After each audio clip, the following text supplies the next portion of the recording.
Some days slip by unnoticed, yet when morning arrives, the course of history can quietly pivot. November 28th became one such moment. There were no alarms, no dramatic banners, only a brief declaration of 16 unadorned words released from Buckingham Palace, wrapped in a stillness that felt deliberately heavy. And yet those words carried a weight far sharper than they appeared, calmly closing 4 years of expectation and conjecture surrounding the path of the Duchess of Sussex, leaving only one lingering question about timing and intent. 16 words, so small. What truly unfolded behind the closed doors of the so-called White Room at Clarence House? What unseen turning point could have compelled King Charles, a father once reaching for harmony, to quietly seal the final chapter himself? And what subtle warning did Princess Catherine sense, a signal so understated that much of the world failed to recognize its significance? This is today's special dossier. Before we begin lifting the veil on this deeply guarded royal moment, take a second to show your support, share your perspective below, and subscribe so you don't miss the untold layers that continue to shape life behind palace walls. Just a message traveling quietly through stone. There are moments in history that drift past without notice until the echoes fade, and it becomes clear that everything has subtly shifted. November 28th was one of those moments. It did not arrive with chaos. There were no urgent convoys racing through darkness, no blazing banners flooding city screens with alarm. No, it arrived through absence, a profound, unsettling stillness that seemed to press itself against the stone sentinels of Windsor Castle, signaling change without making a sound. Just the sound of certainty, choosing duty over dream. Before the morning haze had cleared from the River Thames, inside those enduring stone walls shaped by 1,000 years of history, a choice quietly took form. A choice destined not merely to alter one individual's course, but to subtly reset the lines of an entire institution. 16 words, only 16 words recorded in a private document, yet they carried enough gravity to dissolve 4 years of lingering expectation and unspoken possibility, closing a chapter many believed still open. And history never apologized. To understand the true gravity of the November 28th decision, it isn't enough to study a silent document. We must rewind the clock deep into the past and step into the unseen spaces of those entrusted with preserving the monarchy's course. Because the earliest fractures did not burst into public view or announce themselves in bold print. They formed quietly, in measured breaths taken within ornate, echoing chambers, places where tension gathers invisibly, long before it ever reaches the outside world. A king holds the line with a steady spine. From the outside, it is easy to imagine the British royal family as a single home defined by tradition, quiet rituals, and gentle moments behind garden walls. Yet beneath that image lies a far less sentimental reality. It is an institution, the oldest continuously operating family enterprise in existence, guided less by emotion than by endurance and order. At its core stands one unyielding principle: stability, and anything perceived as unsettling that balance, whether arriving from beyond its gates or emerging from within its own lineage, must be carefully contained to preserve the whole. It only moves forward and it leaves what it must leave behind. 16 words like a lock in. For 4 relentless years following the seismic rupture known as Megxit in 2020, King Charles III existed within a quiet contradiction few could fully perceive. On one side stood the role of a father, an aging parent shaped by unresolved loss and shadowed by memories of a past tragedy that never truly healed, carrying an unspoken fear that familiar patterns might surface once more through his younger son, Harry. That paternal instinct never fully faded. It lingered in the background, urging him to keep a passage unsealed, however narrow, sustained by a delicate belief that someday, perhaps on a far-off holiday morning, a long-separated son might choose to cross the threshold again. We'll not meet again on equal ground. 16. He once held to the belief that shared blood would eventually outweigh pride, yet on the opposite side of that balance stood the monarch, the steward of a legacy shaped across 1,000 years. That responsibility left little room for hesitation. His role demanded vigilance in shielding the crown from gathering turbulence on the horizon. In the early days, Charles adopted the measured approach long favored by his mother, Queen Elizabeth: restraint through silence. He entrusted the passage of time to do the work words could not. Anger is still a kind of love. He trusted that if the palace neither responded nor participated, if it refused to spar with claims circulating through streaming platforms or printed recollections, then the heat of outrage across the ocean would eventually fade from neglect. He assumed restraint would starve reaction, and that composure would outlast spectacle. Yet even with decades of experience, Charles misjudged one crucial shift. In a world driven by constant connection, silence no longer carries the power it once did. 60 words, and the world tilts slowly. It was received as a concession or perhaps even as fragility. The palace's restraint failed to calm the unrest. Instead, it left an open space, and into that space, Harry and Meghan shaped a story of their own. As time moved forward, the haze did not clear, it widened, drifting across the image of a centuries-old house. By 2023 and into the opening stretch of 2024, the matter had evolved far beyond a private divide between parent and child or tension between siblings. Kind of love, it means the threat is still there, but when the anger disappears, it had morphed into a deep-rooted structural threat. And this was precisely what the late Queen Elizabeth, whose long view often surpassed her era, had cautioned against during the Sandringham summit, though the warning passed quietly at the time. Belonging cannot exist in fragments. One cannot stand with a foot in countless worlds at once. One cannot claim the standing and symbolism of a royal role while simultaneously moving without restraint under the uncompromising mechanics of celebrity culture and commercial influence. 16 words, and the silence turns cold. Meghan Markle and Prince Harry had, whether by circumstance or intention, stepped into a precarious gray zone, never before clearly defined. Consider the contradiction it created. Meghan no longer carried out official roles, no longer spoke on behalf of the king, no longer relied on public funding in any form, and yet, with every appearance on a global stage, every high-value partnership announced, every opinion voiced on complex social or political themes, the designation Duchess of Sussex continued to stand unmistakably beside her name, linking personal action to an institution that no longer directed it. The kind that doesn't ask twice, two worlds now side by side. The wider world soon found itself lost in a web of uncertainty. Even experienced diplomats felt a quiet tension. When the Sussexes traveled abroad, were they to be treated as private individuals or acknowledged as figures connected to the monarchy? Too much ceremony might be read as disrespect toward King Charles. Too little could be taken as a slight against their British titles. Prominent charitable organizations felt the same unease. Collaborating with the Sussex Foundation risked being perceived not as simple goodwill, but as an implicit alignment within a silent struggle that hovered around Buckingham Palace. Love may bleed, but power stays steady. This uncertainty acted like a slow, penetrating solvent. It did not shatter the monarchy in one dramatic moment. It weakened its base gradually, without pause.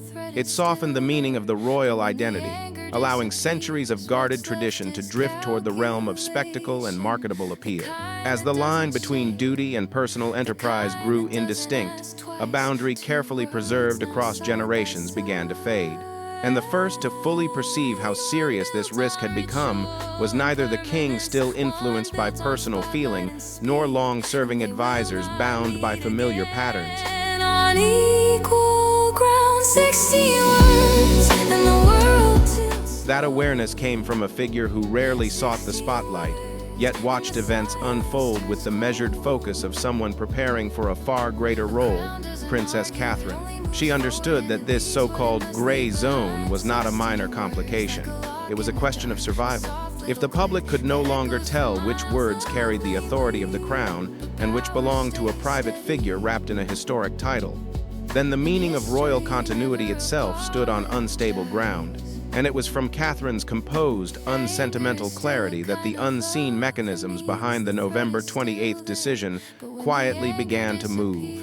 What's left is calculation, the kind that doesn't shake, If King Charles represents the aching heart of the monarchy, forever pulled between personal feeling and inherited responsibility, then Catherine, the Princess of Wales, embodies the clear, disciplined intellect shaping the modern Windsor age. To the public, Catherine is most often presented as a carefully polished figure, a devoted parent, a symbol of composure and style, her calm expression rarely disturbed. Yet that softness is only the surface. Beneath it lies a resolute awareness that understands precisely what must be preserved and why. Words like a lock in the dark, a soft little click that echoes for miles. Love may bleed. Behind the velvet textures, the refined silks, and the carefully composed elegance exists the precise intellect of a future queen, a woman fluent in the quiet laws of endurance. Catherine is not simply part of the royal family. She is a deliberate observer of cause and consequence. And it was this focused, almost clinical clarity that set the present moment into motion. The trail of events leads back to a subdued spring morning within the walls of Kensington Palace. Worlds now side by side. Within her private study, framed by black and white images drawn from royal history, Catherine sat immersed in a confidential briefing. The space remained hushed, disturbed only by the faint whisper of pages being turned. This was not the realm of rumor or speculation, but a precise, methodical analysis compiled by Cross-Atlantic, an independent research group known for its work in social and psychological patterns. Catherine lingered over page 12, her focus sharpened. Something embedded in those figures carried an unmistakable weight, stirring a quiet sense of alarm she could not ignore. Power stays steady, and history. The findings exposed an uncomfortable reality. A clear majority within Britain favored a decisive separation, a signal of fatigue that could not be ignored. Yet across the ocean, nearly half of an older, highly influential audience viewed the palace's stance as overly severe, even unbalanced. To a casual reader, such figures might register as nothing more than shifting tides of approval and disapproval. But to Catherine, guided by a finely tuned sense of consequence, they pointed to a deeper divide, one stretching beyond sentiment into a subtle transnational tension. Equal ground, 60 words, and the world tilts slow. She recognized that a contemporary monarchy endures only when its story remains unified. The strength of the crown depends on its role as a collective symbol, yet that cohesion was fracturing. Observing the same sequence of events, audiences in Britain interpreted them as disloyalty, while many in the United States perceived individuals constrained by an unforgiving structure.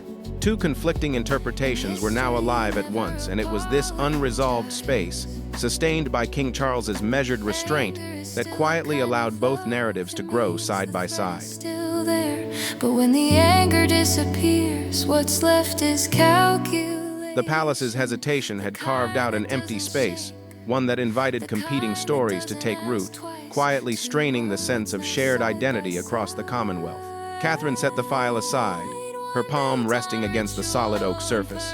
In that instant, she understood that the greatest risk did not originate with Harry or Meghan themselves, but with the uncertainty radiating from within the institution. Left unaddressed, the split would not fade, it would solidify. That unease lingered with her for months, until it resurfaced, unmistakably, during a consequential moment in the heart of summer at Sandringham. Forward and it leaves what it must leave behind. 16 words like a lock in the dark. Sandringham glowed beneath warm summer light that afternoon, yet within the private dining room, the air felt dense and oppressive. It was one of those infrequent gatherings reserved for the most senior members of the family, and it was there that Catherine noticed a quiet, unsettling shift in her husband, Prince William. For years, the mere mention of the Sussex name had stirred visible tension in him, color rising to his face, his tone tightening with the unfiltered emotion of an elder brother grappling with disappointment. But on this day, something had unmistakably changed. One built on ritual and permanence. William remained seated, entirely calm, no restlessness, no tightening of his expression. The anger, the most instinctive and exposed of reactions, had vanished. In its place settled a measured stillness, the kind that emerges only when emotion has been fully replaced by resolve. Catherine observed as her husband met King Charles's gaze. It was an exchange heavy with shared memory and inherited burden. And in a brief pocket of silence, as the soft clink of cutlery against china faded away, William inclined slightly toward his father. The power stays steady,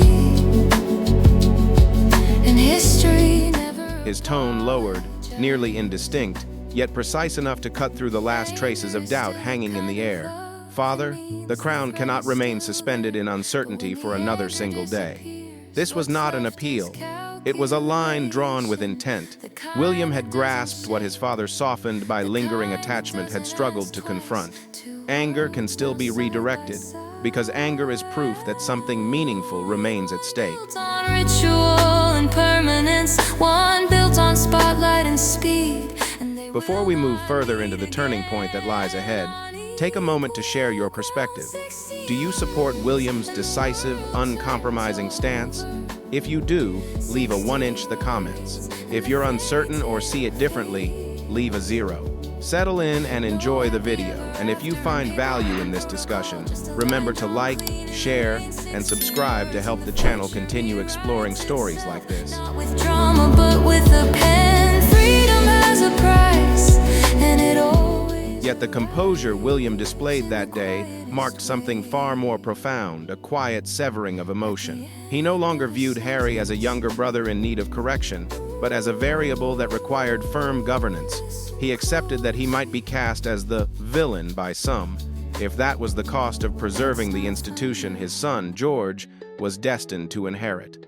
In that instant, the equilibrium began to tilt. King Charles, renowned for his endurance and restraint, met his eldest son's gaze and grasped a difficult realization. The bridge he had labored over for 4 long years had already weakened beyond repair at its core. No sirens, no headlines. That divide could no longer be crossed without consequence. William's unyielding resolve and Catherine's clear-eyed foresight merged into a single momentum, quietly steering events toward the 28th of November. The chapter, defined by restraint and waiting, had closed. What remained was the necessity of movement, and that movement demanded preparation designed not from impulse, but from measured intent, within one of the most carefully guarded rooms in Britain. And you can hear it if you listen, not a slam, not a scream.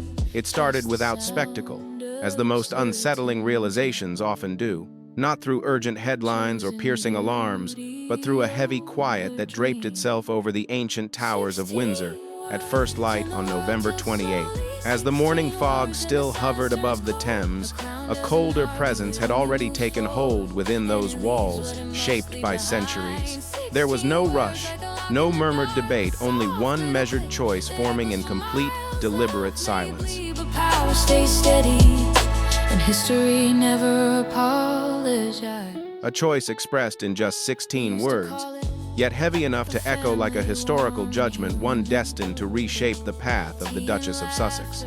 To make sense of where we stand now, we must look back to when the earliest fault lines emerged, not in public headlines, but within the thinking of those guiding the monarchy itself. We tend to view the British royal family through a sentimental lens, seeing only kinship and tradition. But beneath that image lies a structured entity, an institution. And for any institution to endure, one principle outweighs all others: stability. And somewhere dark, a soft little click that echoes for miles. For 4 years following the upheaval known as Megxit in 2020, King Charles remained caught within a quiet contradiction. On one side lived the instinct of a father, still wishing to leave a passage open for his younger son to one day return. On the other stood the responsibility of a monarch, a figure sworn to shield the crown from mounting pressures threatening its balance. He chose restraint. He trusted that time itself could soften every fracture. He believed that by neither responding nor pushing back, the unrest rising from across the Atlantic would eventually fade on its own. His hands. A king holds the line with his... But Charles miscalculated. Restraint did not smother the blaze, it gave the haze room to travel. By 2023 and into the opening stretch of 2024, a deeper complication surfaced. It is impossible to exist simultaneously as a private figure a former royal, and a participant in an unforgiving entertainment ecosystem. Meghan Markle had drifted into a perilous gray space. She no longer performed official roles, no longer spoke on behalf of the king. The portraits, the waves. It's an engine. Yet every appearance she made, every business agreement announced, every position expressed on sensitive issues continued to carry the designation Duchess of Sussex. Confusion spread outward, officials hesitated, unsure of protocol. Charitable institutions grew cautious, uncertain of implication. This uncertainty acted like a corrosive agent, gradual, unseen, but deeply damaging, eating away at institutional credibility from the inside. And the first to fully recognize the seriousness of that threat was not the king.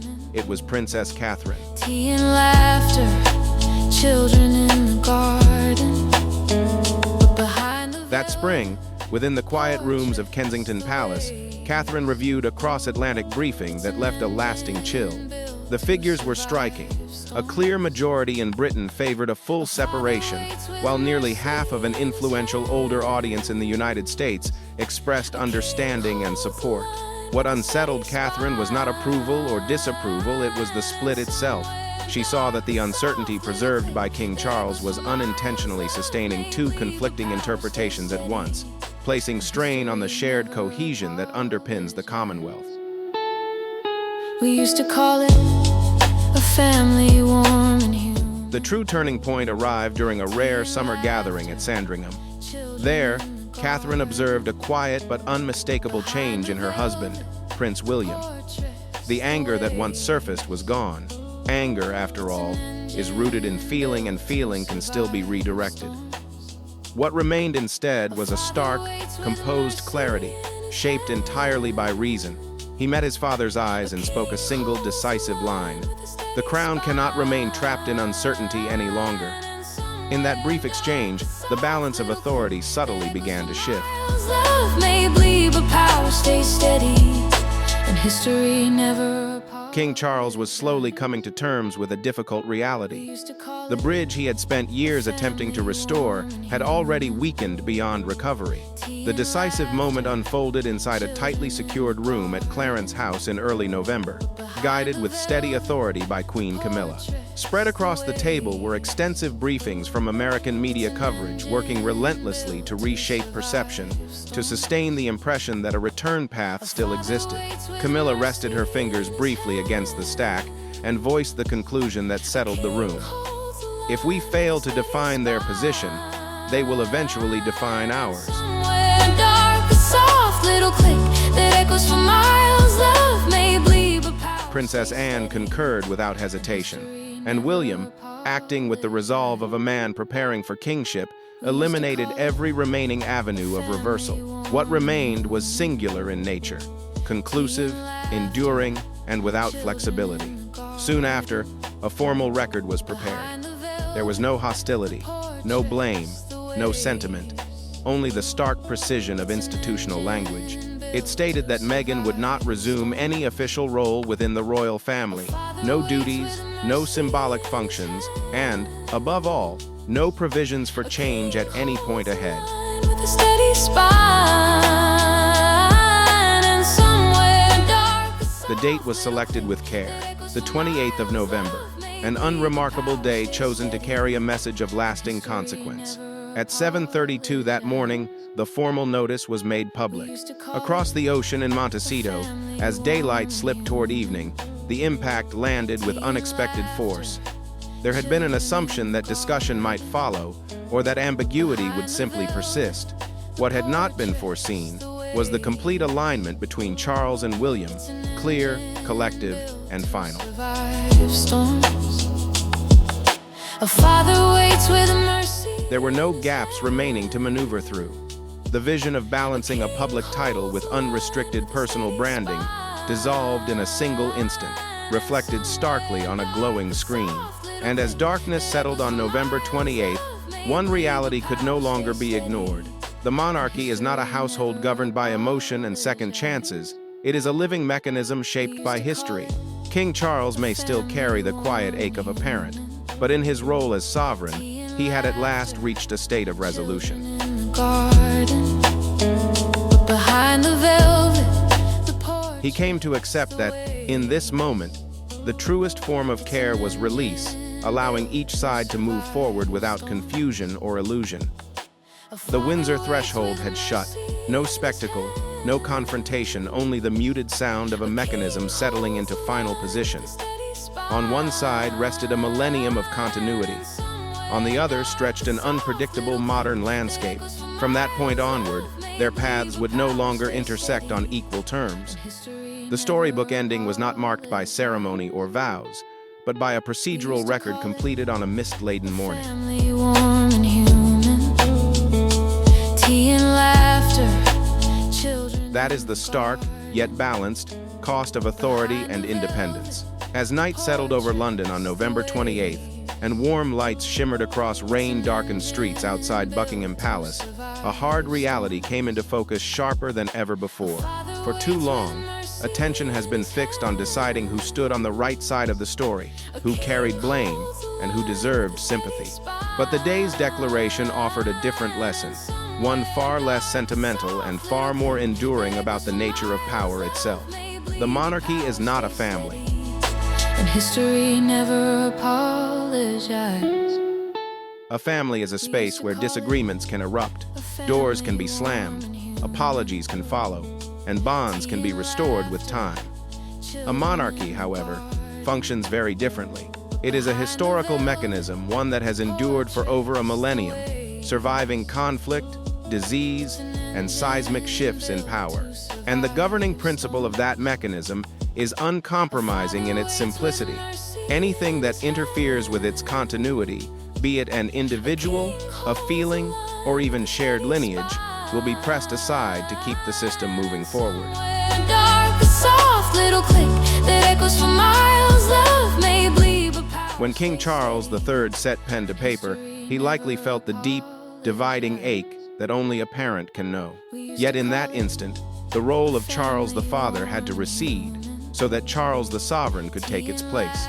Within that painful exchange, he reached a quiet, difficult calm. He recognized that the most profound expression of care was no longer the attempt to restore what had already eroded beyond renewal. It was release. Release in service of the crown, and release so that those who had chosen a different direction could finally confront, without illusion, the reality of the road they had embraced. With a steady spine, and somewhere dark, a soft. For Harry, the moment transcended anger or defiance. What remained was a quiet surrender. As his eyes moved across those measured sentences, it became impossible to deny that the space between him and his brother was no longer a fracture amendable through words or time zone calls. It had widened into something vast and irreversible. William was no longer simply Wills, the older brother from childhood memories in the gardens of Kensington. He had become the living symbol of the institution itself, a distant sentry standing at a height Harry would never reach again.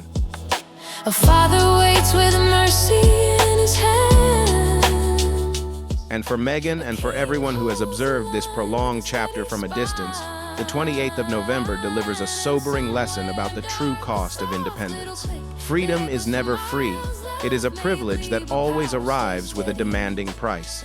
Meghan sought autonomy, an exit from a life defined by rigid formality, a space where her voice could stand alone. And now, that autonomy has been fully granted. The freedom that remains is complete, unmistakable, and it belongs to someone standing entirely outside the gates. Portraits, the waves. It's an engine. It was a stark form of independence, the kind that arrives only after every connection to influence, heritage, and ceremonial privilege has been cleanly cut. The struggle for autonomy had been won, but at the cost of the single element that once gave pause to judgment, the aura of royalty itself. The Windsor threshold had shut. Listen carefully. It was not the crash of a door flung closed in anger. There was no spectacle, no emotion spilling over. Only the muted, restrained sound of metal settling into position. A quiet motion, yet one that carried its echo to the far edges of history. If you don't define the boundary, Beyond that threshold rests permanence, customs, ceremonies, and a lineage designed to endure regardless of who stands within it. On the other side unfolds the restless present, an arena of spotlights, contracts, and momentary applause. From this point forward, these two realms may coexist in parallel, but their paths will not cross again. They will never face one another as equals. And so, the contemporary fable of a prince and his Cinderella does not conclude with a storybook union or the promise of happily ever after.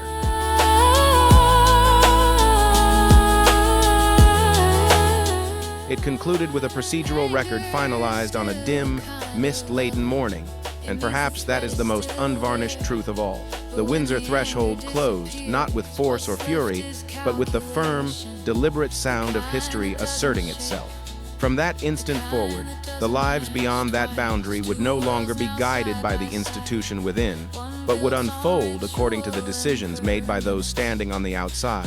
Built on spotlight and speed, and they will not meet. The story of the Prince and Cinderella did not conclude with a storybook ceremony. It closed with a stark administrative record on a fog-drenched morning. And now, the conclusion rests with you. Do you see this decision as the harshness of a father pushed beyond his limits, or as the necessary precision of a monarch safeguarding an ancient institution? Share your view in the comments. I genuinely want to hear what you think. And if you found this dossier compelling, remember to like the video and subscribe so you can join us as we open the next sealed chapter. Thank you for watching, and I'll see you next time.